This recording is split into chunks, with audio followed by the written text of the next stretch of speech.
Hi, Timothy Carlson here, and we've arrived at video number 5 on my tips and tricks to make your best battle jacket.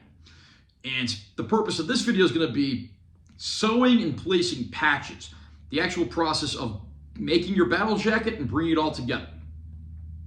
What's the first thing you should do? Well, once you've gutted your jacket and gotten it ready to sew the patches on, you want to get a preliminary idea of where you're going to start sewing your patches. Don't start sewing and gluing right away. What I like to do is take my patches and just lay them on the jacket, get an idea of preliminary basic placement, and then I take a picture of that with my smartphone just for reference. You don't want to start gluing patches in place until you're actually ready to sew them, and I would only glue one at a time, because if you glue too many patches down at a time, you might start getting wrinkles in your jacket, and that doesn't look very good. So again, just use non-adhesive placements and photos on your smartphone to get an idea of how you're going to go about the process. Likewise, one important thing to remember is that jackets may be flat, but they're not going to be flat when you're wearing them. So the stuff that's going to be like off to the sides or like in the armpit area generally isn't going to show too well. So if you don't want those areas to be naked, I would probably use like smaller patches or like little filler patches, just in case some people do see that area, and that way they're not totally bare and you at least have something if that area does show off. And like I said, glue a patch in place before you start sewing it. A small amount of glue is usually good. You just have to hold it in place while you're actually going about the process of sewing it in place. When you're actually sewing your patches, your first stitch should always be up through the bottom. That way your knot is on the inside of the jacket, not showing on the outside. For these same reasons, your last stitch should be down through the top, and that way you can cut your thread off down below and make another knot and just do it that way. Once you've sewn a patch in place, you want to make sure your sewing job is going to last, and this brings us back to the fabric glue.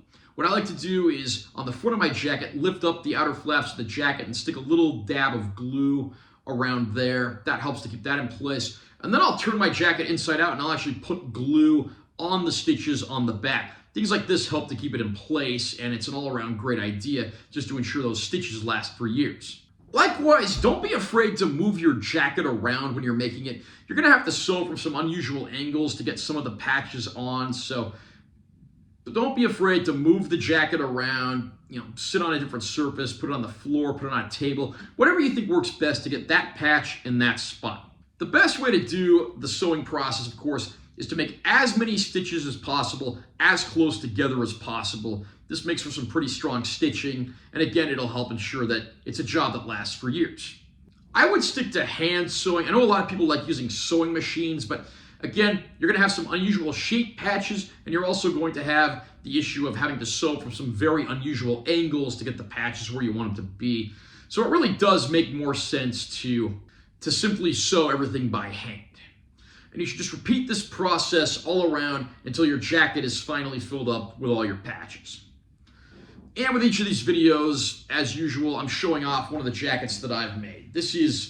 I call this one the La Bar, after Chef La Bar from Cinderella, who sadly we lost not too long ago, even though I actually named the jacket in his honor prior to his death.